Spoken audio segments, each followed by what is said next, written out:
Peace, love, harmony, and light. My brothers and sisters, how y'all feeling? How y'all feeling? This is Chief Kalanago, man, with another video. Once again, just here to drop truth, drop facts, give you information that you could research yourself. Like I told y'all before, man, I've done enough videos proving who we are. And I've done enough videos proving who we are not. So I'm not going to spend too much time proving to you who you are not or who you are. Okay. However, I will continue to drop videos, all right, emphasizing our true history or our story rather, opposed to his story. And I'll continue to do that. But for me, it's about moving forward. Okay.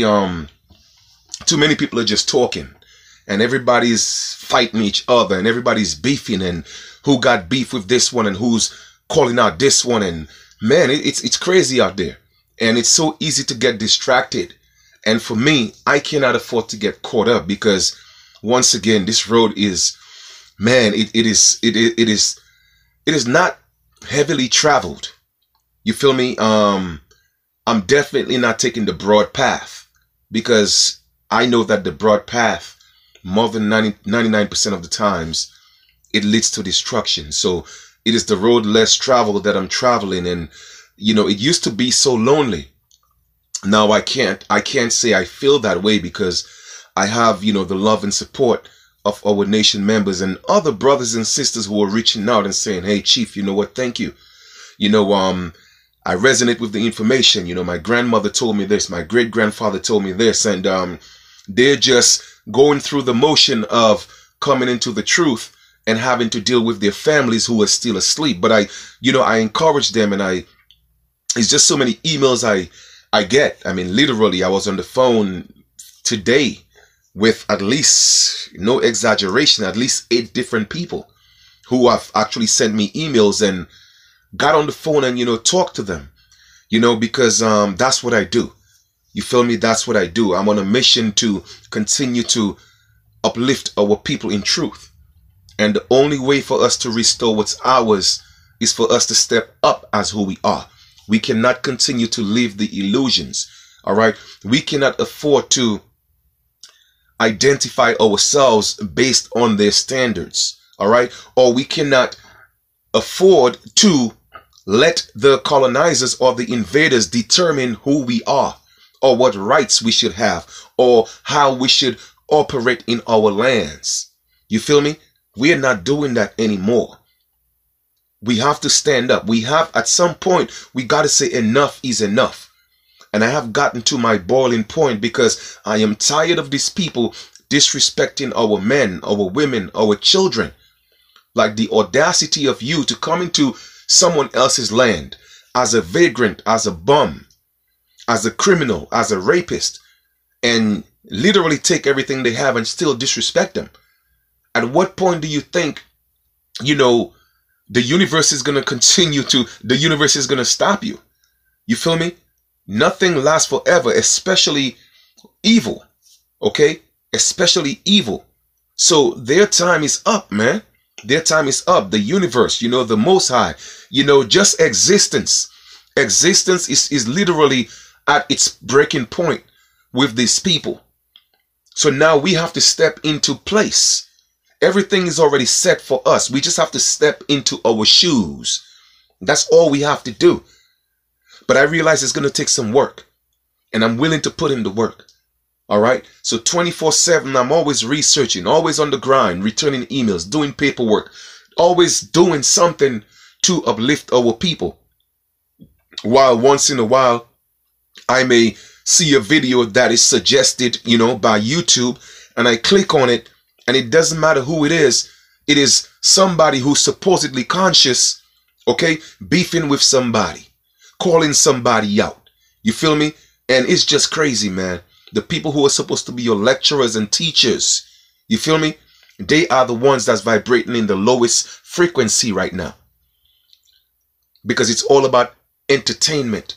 It's all about what they could get from you, opposed to what they could do for you. You feel me? So all I could do, man, is just remain authentic to myself. and do what I got to do. So I'm going to continue to plant those seeds. And I got to give thanks to a sister, Andrea. She sent me an email, and it was concerning you know, these people selling our land, and that is something, you know, they have always done. You know, I did show what they actually were doing in Chicago when they were selling all these acres for, you know, plots for $1, and now they are it's continuing. And once again, there's nothing new under the sun. So since she sent me the video, an email with a link, I said, you know what, I had some information already in my files, so I might as well just take this opportunity and expand on what's going on, so that our people could again step up, stand up. It is time to reclaim ours. It is time to restore the throne.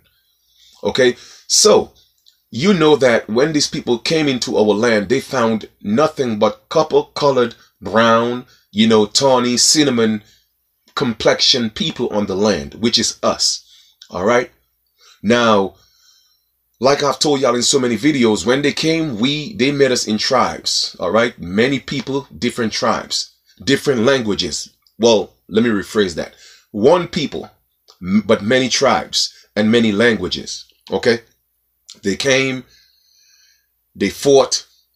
Everybody wanted a piece of the gold. And I'm talking about, when I say gold, I'm talking about, yes, literal gold, but also the land, the people, the women, the children, the men. So I'm speaking of gold in that sense, okay? Everything on our land was beautiful. So they wanted that. So they came and they wanted to fight, and they did fight. And the French got involved, the Dutch, the British, the Portuguese. I mean, it was just so many different cultures or different people fighting on our land to take over what's ours. And since the inception of this people, there has been nothing less than violence, genocide, the raping, the destruction of our land, our women, our men, our children. And it is still happening today. Nothing new under the sun. You feel me? So now that the American Aboriginals are waking up, they are back at their old tricks again. But my brothers and sisters, Chief Kalinago's eyes is always open. My eyes and my ears are always open. Okay? Open to the higher frequencies. You feel me? So I'm going to continue to bring you the information, and hopefully it resonates with you, man, so you know that we cannot afford to be wasting time. You feel me? These people, at some point, after all the wars, and they finally took our lands, they started giving it away. I mean, practically for free. Practically for free. Not just the $5 Indians, but also to pilgrims and Puritans. You dig? Literally gave it away for free. And they're still up to their same, I mean, they're still up to it today. They're doing the same thing over and over again. Sometimes it's like, I'm lost for words sometimes, man. But anyway, the information I'm going to share with you this evening, I'm going to put all that in the link below. And once again, you do what you want with the information, all right? So we're going to talk about the Homestead Act. The Homestead Act of 1862. And I'm just going to read a little bit about that, and then I'm going to put the link in the video below. So everything that I'm going through right now is going to be in the link, okay? Signed into law by President Abraham Lincoln. Now, when it's signed into law, what you mean law? How are you going to sign something like that into law? That's not a law, man. All right, that's not a law. You're a thief, if anything else. Okay? Doing it under this guise of passing laws. Signed into law by President Abraham Lincoln on May 20th, 1862. The Homestead Act encouraged Western migration by providing settlers 160 acres of public land. You hear that? To encourage Western migration by providing settlers 160 acres of land. So you mean to tell me the so-called African American who came on slave ships, who was supposed to get 40 acres and a mule, they didn't even get the mule. But here you are, they are encouraging Western migration settlers, and they actually provide, in other words, the temptation is, hey, you know what? Come here, come into the Americas. We got land for you. You're going to get 160 acres and it's public land. How are you going to call our land public land? That is our land. But anyway, in 1862, that's what they did to encourage Western migration, right?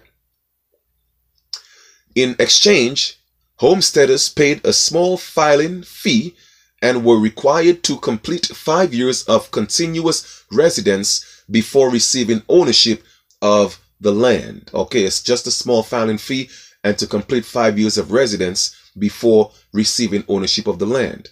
After 6 months of residency, homesteaders also had the option of purchasing the land from the government for $1.25 per acre.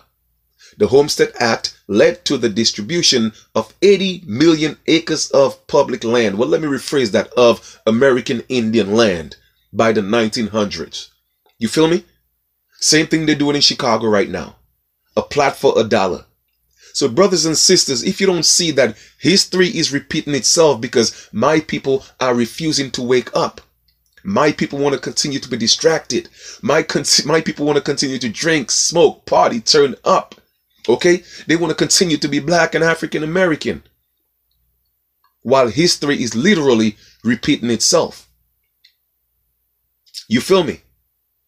Okay. I'm going to read that again. Where we at?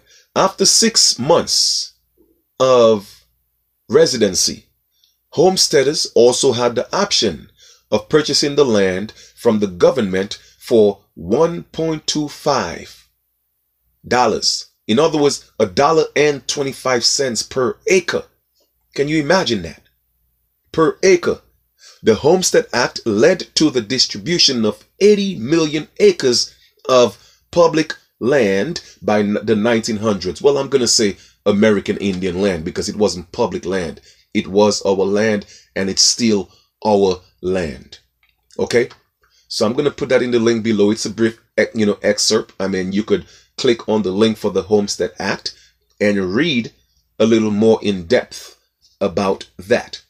Okay? Now, the link that I had those stuff in my archives, but the sister sent me this link, which I'm going to read to you. And there is nothing new under the sun, right? Lands of America. And it's actually governmentauction.com. Imagine that, right? Selling our lands.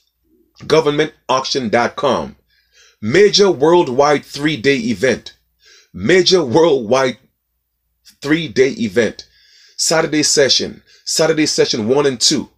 Sunday, Monday. 700 parcels of land throughout the USA. No reserve. Okay?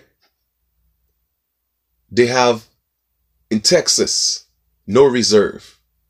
Hawaii, home site, no reserve. Colorado, California again, Florida, Canada, Nevada again. Where else they have? Okay, they talking about Texas, another spot in Texas. What they got again? New Mexico. And I'm just saying land assets, financing offered.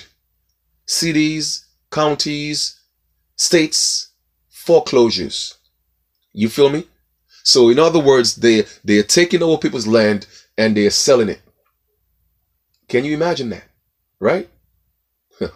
It says governmentauction.com offers various financing on many properties, but not all. Here are the financing terms for each property. Cash sale, no financing. You may pay by credit card, cashier's check, or bank wire. Foreclosure takeover payments. Your bid is your down payment, and simply take over the payment and terms stated in the description. There will be a $199 processing fee added to all properties purchased and a 15% buyer's premium added to all land and asset purchases. All terms must be paid for within 3 business days. Good luck bidding on the world's largest and most reputable auction site, governmentauction.com. So in other words, they are robbing our people and selling our people's stuff, selling our land, selling our homes.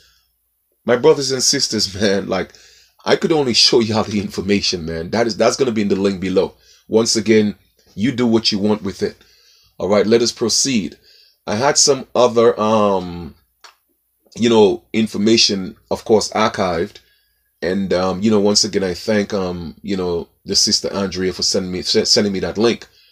And it prompted me to actually talk about this. So let me get into another link for you guys. All right. Right here, we're going to talk about the truth about land use in the United States.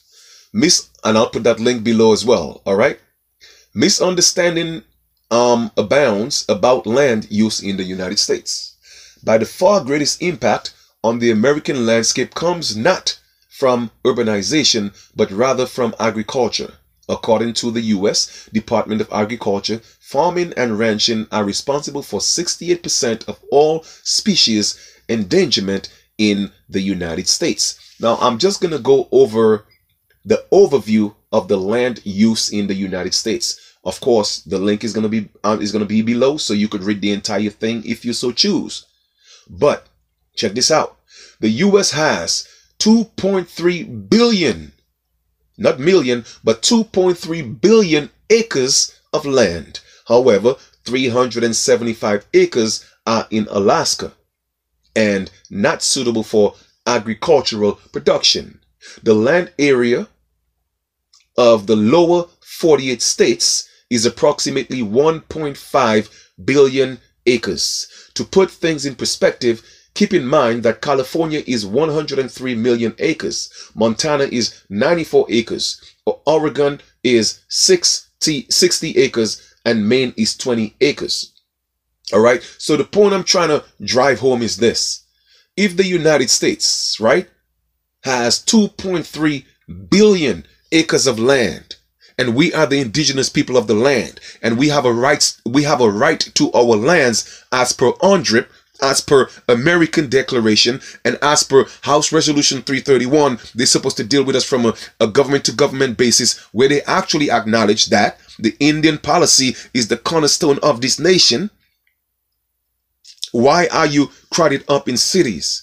Why aren't you have your land? Why are you chasing paper currency? Why are you chasing fiat currency when you could step up and get your land back? Why is that? But anyway, sometimes maybe Chief is just talking, right? I'm going to put that in the link below as well. Let me go to another one I had in my archives. All right. I'm going to put all that in the link for you below. Because normally when I come across those things, I always bookmark them. And I say, I have so much stuff, so many links and stuff bookmark. But sometimes it's just the time, or the right time rather, to, bring it out. So once again, I'm thankful that the sister, sent me that link. So it just gave me the motivation to just talk about the lands. All right. Native American. Now, I'll put that link below as well. Native American trust lands explained. Title to most of the tribal lands in the United States is held by the United States government. Okay, let me start over. Title to most of the tribal lands in the United States is held by the United States government in trust for the benefit of existing and future generations of tribal populations. So let me ask you a question, right? If we are the original people, and when they came here, they made us in tribes, why don't we have our lands? You hear what it says? Title to most of the tribal lands in the United States is held by the United States government in trust for the benefit of existing and future generations of tribal populations, right? So that's our land. It is for us. The government has a responsibility under this trust in two broad areas: property-oriented duties to protect tribal property and assets, natural resources such as water, oil, timber, etc., and honor the guarantee of self-government, and that tribal lands must be preserved as base for native cultures. Once again, guarantee of self-government. Hence, House Resolution 331. Okay? All right then. History of trust lands. Under 1934 Indian Reorganization Act, the federal government and tribes could place more land into the trust to protect and improve Native American reservations and resources. Now they're talking about natives here. So now they put these people in our places, okay, because a lot of them paid $5 to become Indians, all right? And others were just literally classified natives. That was to usurp our lands, take everything we have, all our resources. So they literally replaced us. So the federal government, which is not a government, it is a private owned company business, the Fed, right? They came together with these natives who know it's not their land, it's ours, and they put it in a trust, all right, to protect and improve so-called native reservation and resources. But the term native was coined by the federal government to such people or to said people. So therefore, they are still property of the federal government. So in other words, they only have privileges. They have no rights. They only exist on paper, just like being black and African American and also United States citizens. Okay, so they really don't have rights, but it may seem as if they have more privileges than the so-called black people and African Americans, because they want you to think that these people are the original people that were called Indians, but they were not. The people who were called Indians was the copper-colored races: tawny, cinnamon, brown. And I've gone through many documents proving that to you. Okay? This land could be purchased by tribes or acquired from federal surplus lands. Since 1934, the Department of the Interior, DOI, has returned approximately 9 million acres of land within boundaries of existing reservations back into the trust. This only about 10% of the total amount that was lost to tribes under the Dawes Act of 1887. Currently, there are 566 federally recognized tribes that hold more than 50 million acres of land, which is approximately 2% of the United States. You hear that? So these tribes, these natives, right now, there are currently 566 federally recognized tribes, and they hold more than 50 million acres of land. That's our land. It's not theirs. It's ours, right? But granted, they got it. But check this out, which is approximately 2% of the United States. So what happened to the other 98%, my brothers and sisters? Why aren't we stepping up? Okay, you know what? The natives did us dirty. All right? They lied. They took our place. Okay, cool. Why do we continue to stand up or continue to complain? There is another 98% that's ours that we could claim as the original people. So my thing is like, I mean, brothers and sisters, I'm trying to show y'all the deal, man. Like, what's good? That's why I say, you know what, man? People just talk. You see me, I'm a doer. I'm a doer. And that's rare to find. Go ahead and prove me wrong. Go look at everybody doing YouTube videos. Whether they call you black or African American, whether they call you Pan-African, whether they call you indigenous, whether they call you Aboriginal. See how many of them is actually on the land putting in work. See how many of them is actually on the land putting in work. See how many of them is actually encouraging you to get out those cities and get land, build your own home, grow your own food, teach your own children. How many of them is actually talking about that? How many of them is telling you to stop chasing that fiat currency? You know what they're doing? They are chasing it themselves. They are chasing the illusion. But like I said, My ancestors came to me in a vision and told me, Chief, don't de-stress yourself, because it's not going to take a lot of y'all to do this. So you know me, I'm only looking for the chosen few, because many are called, but chosen a few. That's it. Federal trust responsibility. The responsibility of the trust is recognized in the Snyder Act of 1921, which requires the Bureau of Indian Affairs, BIA, to use money given by Congress for the benefit, care, and assistance of Indians from the United States. You hear that? This include providing health care and education to the federally recognized tribes which are not welfare, but are the present day manifestation of their treaty rights. So what they did was the BIA, which is the Bureau of Indian Affairs, okay, they kind of locked down, you know what I'm saying, put a monopoly on who's considered to be an Indian.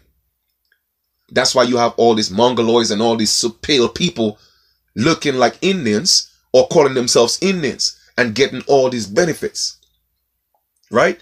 Because again, they always shunning us out, the original people. But we have to step up. We have to step up and let them know, yo, we still here. We are here and we ain't going nowhere. All right? But all the talking in the world is not going to do anything, man. Like I tell people, the only time truth exists is when action step into play.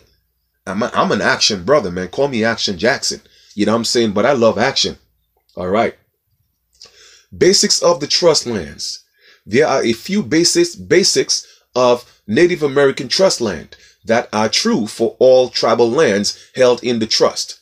One aspect to understand is that trust land falls under the tribal government authority and is not subject to state law. You hear that?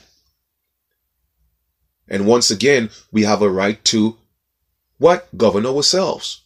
So therefore we could get back our land, and our land, all right, is not and will not be under the authority of state law. This allows tribes to form their own governments, make and enforce laws, tax citizens, and determine membership, who to include and exclude.